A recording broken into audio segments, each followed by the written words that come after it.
Talk about how weird it is seeing one of your exes get not only engaged but married. It's just such a weird feeling that that person was not at all the right person for me, yet they were the perfect person for someone else. Every day that I decide to log on to Facebook, I'm in a bunch of mom groups, like in my area. And at first, the page was helpful. Like you'd get some good recommendations, babysitter. Then it kind of turned into like mom bullying. Not here for that. So I kind of took a step back. I don't post on there anymore.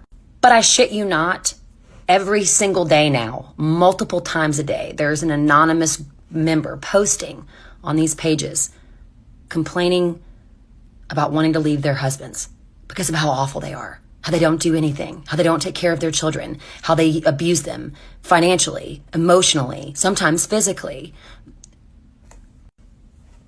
I just started dating again. Feeling like maybe I should crawl back in that hole.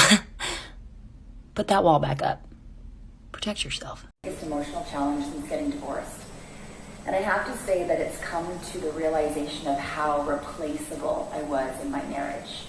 A big part of why I left and became unhappy in my marriage is because I did not feel seen, heard, celebrated, and valued for who I was and what I brought to that relationship.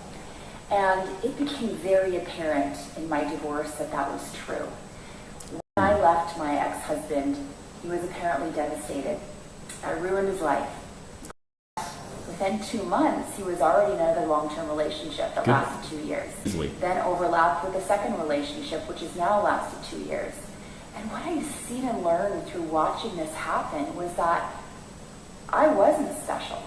That it didn't matter if it was me or just someone else who was filling the role that he needed to be filled in his life. As long as someone was going to come and slide right into my position and keep everything in his life exactly the same, it didn't matter who it was. It didn't matter if it was me or someone else. He needed that role to be filled, and that's all that mattered. And so part of me feels validated because I knew I wasn't celebrated and cherished for who I was. I can see that now because all of those years that I committed to the marriage were turned off in a dime because I didn't follow the role he wanted me. My ex got married. We broke up a long time ago, like 5 years ago. And this honestly doesn't really have anything to do with him except for the fact that he got married and I saw it and it kind of brought back memories of me healing from the heartbreak. So I thought I'd do a quick video on how I healed from a heartbreak and moved on. Because this was my most serious relationship. We were living together. I thought that it was me and him until the end. And I know that there are so many girls out there that break up with someone who they feel exactly the same about. Whether it's good or bad reasons, mutual or one-sided, heartbreak is hard. This is for my girlies who feel like right now that their whole world is falling apart because I've been there and like you're never going to move on. First things first, you do move on. I know what it feels like. I know how you feel right now, and just thinking back to that emptiness of a relationship falling apart, of you thinking that it's gonna last forever and just hoping that things are just gonna go back to normal, even if they're bad, because our relationship was so toxic and toxic queen. That actually brings me on to a point.